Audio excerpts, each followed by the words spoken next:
Okay, everyone, it's Steve here, and I am here with someone who wants to be part of the podcast. Please introduce yourself. Hello, my name is and I go to elementary, and I'm 7 years old, and my teacher this year is... And this is a Jiu-Jitsu podcast, so why don't you tell everyone a bit about Jiu-Jitsu? So... I don't know, you say what you want to say. Tell us about what Jiu-Jitsu is to you and what you like about it. I'm not really sure, but one of the things I'm really good at in Jiu-Jitsu that my dad gets annoyed with is my mount. So I'm very good at my mount. That's right, she is very good at mount. And why do you like mount? It might be because I can torture people with my mount. Because, it's so hard to escape my mount. That's true. When she sits on you, it's just very hard to move her. You can't move her. She's very, very stubborn. Yeah. Do you do that to all of your friends when you're at Jiu-Jitsu class? Do you mount them and they can't get out? Well, if our teachers say it's okay, then yes. And I'm very good at the get someone position where they can't get out in 5 seconds. I'm very good at that. So you guys have a game where one of you has to hold the other one down for 5 seconds?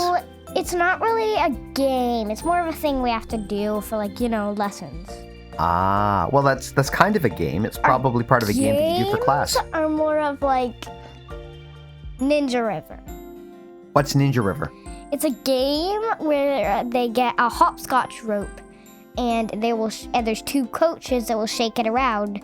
Well, it's something I used to do, but now I don't really do it. But I used to do it, and it's where I get the coaches, get a hopscotch rope, and they wiggle it around. Sometimes they wiggle it. Wait, was it? They wiggle the rope. It was 2 hopscotch ropes, and they will straighten, and they will make small distances that you have to jump over, and they get bigger each time. Sometimes they get smaller, that's happened before, but this is what happens. So we have to jump that distance. Now, there's no losing or winning. It's just a game. You run, you would go and you would try to jump the distance.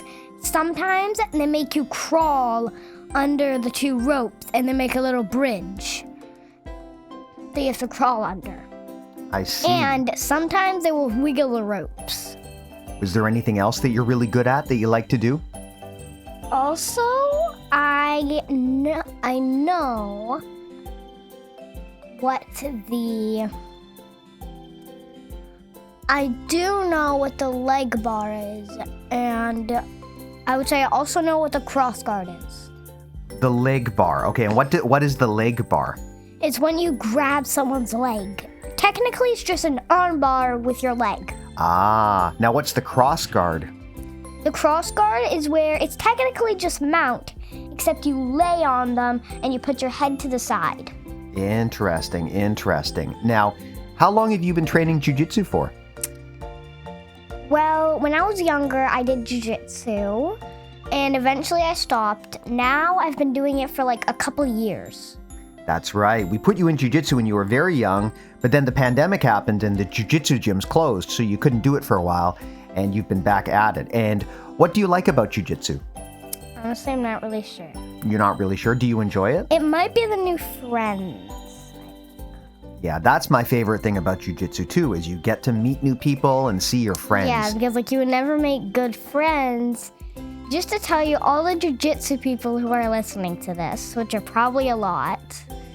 So, just to tell you, one of the things, Dad, I heard you talking to someone about this, but you have to trust someone a lot to be able to you have to trust someone a lot because you have to trust them to throw you down sometimes or give you mounts or have to do something grown-ups would do in a competition. like, you have to trust them to do that. That's right. That's right. Jiu-Jitsu. So you could get some really good friendships. Yeah, if you spar with someone, you have to trust them because, yes, you're kind of pretend fighting with them, but still you have to trust that they'll take care of you and not try to hurt you. Yeah. And so if you do jiu-jitsu with someone, then you know that you can probably trust that person. Because if you're like, yeah, and you kept getting hurt, then you might not make any friends. But if people are like, doom, and like, then they just don't, and you don't get hurt too bad, then that's where you can like make new friends because, you know, you have to trust someone a lot. Great insights, great insights. Now, who in your family does jiu-jitsu?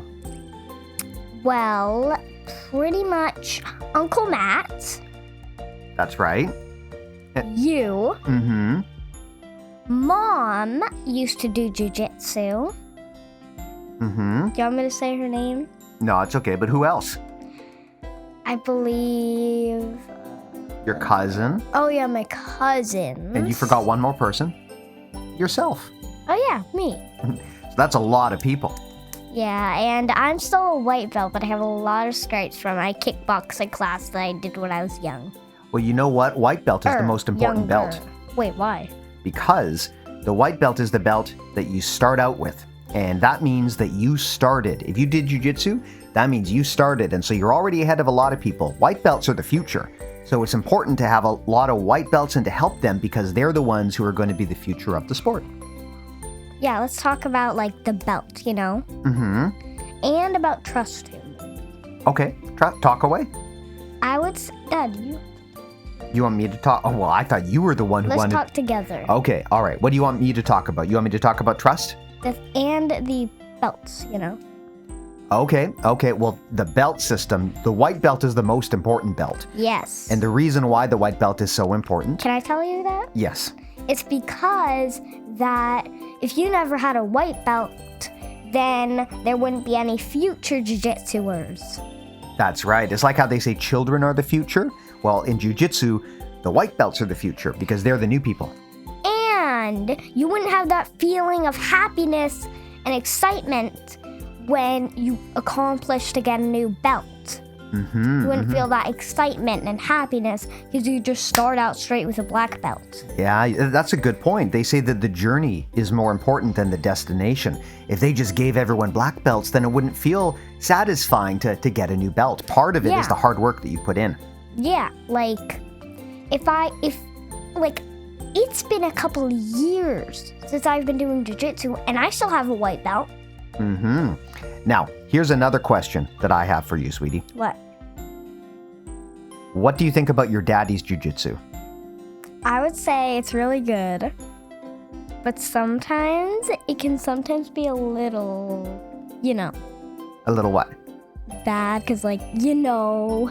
Well, I don't know. Like, Why? you can't get out of my mouth. Oh, so... And my north and south. Okay, so because I get stuck in your mount and your north-south, I understand. No offense. No 'cause, offense. No offense taken. No offense. But yeah, your mount and your north-south are very good. They're very hard to get out of. Like, if you guys have experienced that, like, that's actually kind of hard. Yeah. Your mount is very powerful. Yes.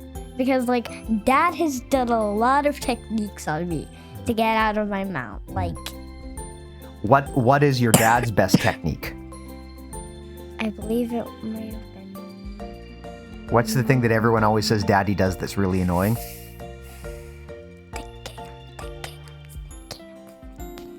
And you always say that I shouldn't do it because it's too annoying? You grab me with your legs. Well, I'll give you a hint. It's an animal that can hide in its shell. The turtle. That's right. And why is that annoying? Because it's really hard to attack you from there. That is true. And what do you do when someone's in turtle? How do you try to attack them? Usually, you might try to either probably unroll them. You should try to get rid of the turtle. Good advice. Now, here's the thing. I heard Mommy say that dinner's ready, so I think we should go eat dinner. Not yet, please. Not yet, please. Do you want to say one more thing before we tie this up? I would say we should probably talk a little bit about trust. About trust. Okay, what do you want to talk about with trust? I would say we might want to talk about, like, you have to actually trust people a lot to make friendships. Okay, what do you... Well, Like, you have to trust them a lot. That is true. That's where friendships, make. That's right.